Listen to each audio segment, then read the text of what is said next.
Hey guys, welcome back to my channel. If you're new here, my name is Rebecca, and before we get started in today's video, I just wanted to let you guys know that I will be making changes to my schedule. Now I will be uploading on Tuesdays and Fridays instead of Mondays and Fridays. With that, it's just due to the fact that I'm getting more and more pregnant, and it's a lot easier to put out a video on Tuesday than it is on Monday. So I hope you guys understand it's just what needs to happen. Now, let's get into today's topic. So today we are going to be talking about cheating. As you guys probably have read from the title and from the thumbnail, we're going to be discussing cheating. And rightfully so, I get a lot of questions around this because I talk about dating, relationships, and marriage. So I'm going to talk about the entire subject of cheating, why men and women cheat differently, where I stand with cheating, all of that stuff I'm going to bring up in this video. And with that, I'm going to give you guys some huge disclaimers here. Okay, number one, I am not referring to all men. I'm not referring to all women. I'm giving you stats, data, all of that stuff to help you make your own observations, to make you make your own conclusions about cheating in relationships. If you feel like this doesn't apply to you, then amazing. You might be the exception, not the rule. But I will be speaking in generalities. I am not speaking to Karen. I'm not speaking to Kevin. I'm not speaking to anyone specifically. There are a lot of nuances that happen in relationship and in different types of relationships, and I can't speak to that. So yeah, guys, with that, keep my comment section respectful of one another. Everyone has had different experiences. This is just speaking generally, and if you don't feel like you agree with what I have to say, then you can say it in a respectful way. You can share your experiences, and then you can keep it pushing. And if you don't agree with anything I have to say here, just keep it pushing. That's how the world works, you know? Let's try it out sometime. Now, let's actually get to this video. So one of the biggest questions I get is, Rebecca, do you condone cheating? Do you believe that people should cheat? And my easy, straight answer is no, I don't condone cheating. I think cheating is terrible. I think cheating is traumatizing. I think cheating is bad on all levels. Now, do I understand that it happens? Yes, absolutely. We are people. We have desires. We have wants. It happens. But do I personally condone it? Do I personally agree with it? No. Okay, so that's where I stand. Now, I have a general rule of thumb. If you are dating, if you're in a relationship, even engaged, if you are currently in that category, okay, you find yourself in this category. This is my personal rule of thumb. If the person cheats on you, if your significant other cheats on you, you have every right to leave that relationship. You have also every right to work on your relationship if you feel that you want to work it out with that person. Again, that is a decision that you're going to have to make. That's a decision that you and your partner are going to have to make, and I can't make that decision for you. You're a grown person, and you have to live with the consequences, and you have to live with the repercussions of whatever decision that you make, and that is that. Now, when it comes to marriages, it becomes a little bit more complicated. Hence, you signed the dotted line, you made it official, and now you are one, okay? Like you did that thing, okay? Now, I know a bunch of the guys in the comments are going to be like, this is why I don't believe in marriage, and marriage is terrible, and men should just go their own way. No, I don't necessarily believe that. I think that marriage is a beautiful thing, and I believe that intimacy in marriage is a beautiful thing. But cheating does occur, infidelity does occur, and we can't ignore that it occurs in relationships. Before I jump into the reasoning why people do what they do, we need to come to the conclusion that men and women are biologically and chemically different.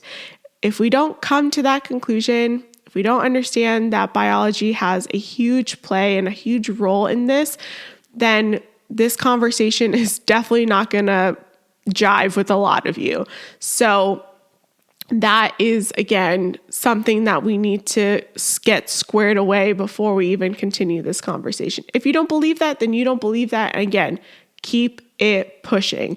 But for people that understand that men and women are different chemically, biologically, emotionally, physically, we are different, then let's continue this conversation. So this is according to Psychology Today, which is an online psychology publication. It says, when women cheat, there's usually an element of romance, intimacy, connection, or love. Men, on the other hand, are more likely to cheat to satisfy sexual urges with fewer thoughts of intimacy. Now, Psychology Today just said that men and women are different. Women cheat for emotional intimacy, emotional connection, emotional love. Sometimes sex is not even involved in that situation, but it does happen and it does occur, right? You see it in media, you see it in books. Women cheat on a very emotional level. They tend to seek out men that are emotionally available, that type of stuff, right? On the other hand, men cheat for the pure fact that they need sex. Men need sex in marriage. This is not a want. This is not a desire. This is like water for men, okay? Men need sex. They need physical touch. They need to feel you intimately like that. Women, on the other hand, don't need to feel that. I know many women who've had sexless marriages, and unfortunately, their husbands step out of the marriage because there was no sex involved.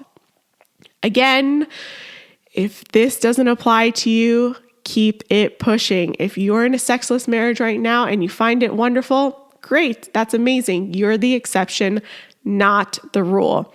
Men cheat because they need sex, okay? And also, according to the data, and this is from the American Association for Marriage and Family Therapy, about 15% of wives and 25% of husbands have had sex with someone who's not their spouse.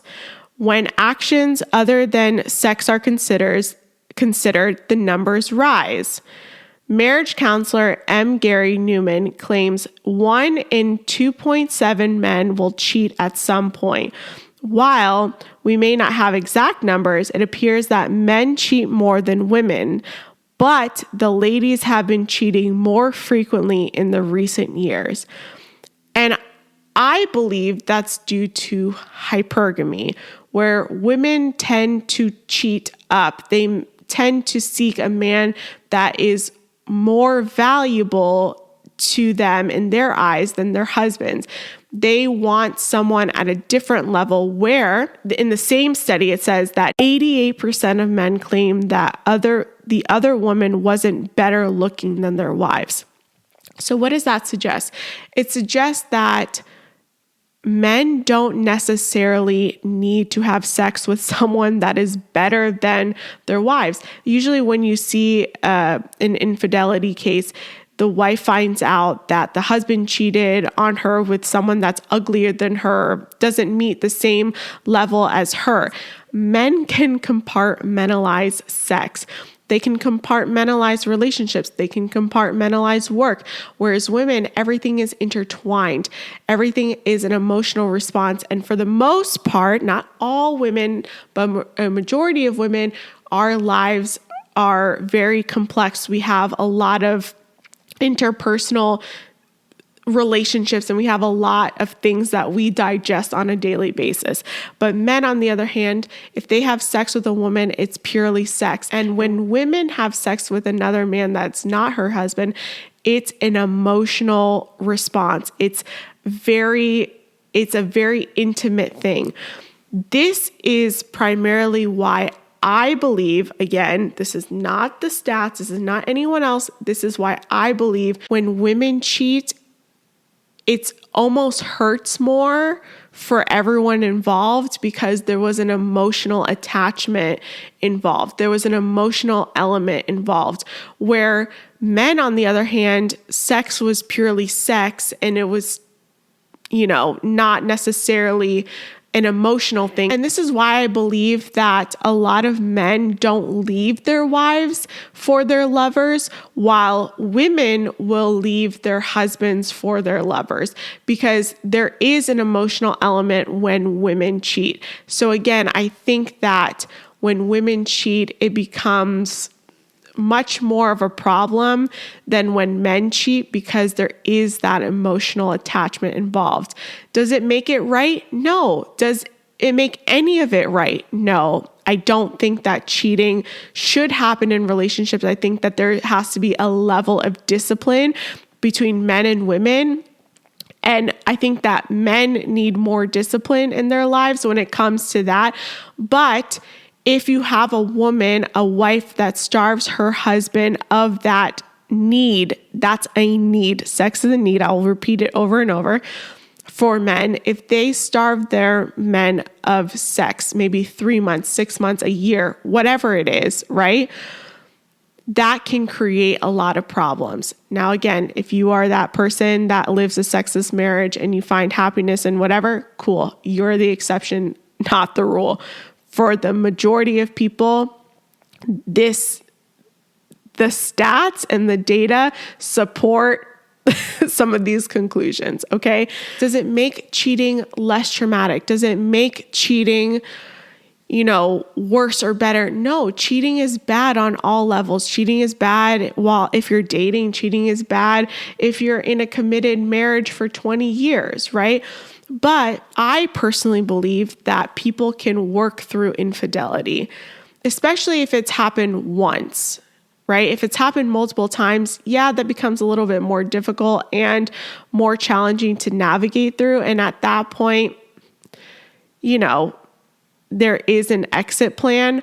But again, in marriage, it becomes a lot more difficult because there's typically children involved. There may be mortgages and joint bank accounts and divorce papers and all that stuff. It creates more casualties than it does good. Now, what I do believe is that if you want to work on your marriage, if you want to work on your relationship, then counseling is very important. Counseling and therapy is very, very important for this, because trust is earned in small bite sizes, but it can literally go away with one swipe, with one occurrence. And so it's hard to build back that trust. It's hard to build back that security, that emotional security, because if you're a woman and your husband cheated on you, then you are emotionally hurt. You are emotionally traumatized. And for a man to know that as well, that she got to an emotional level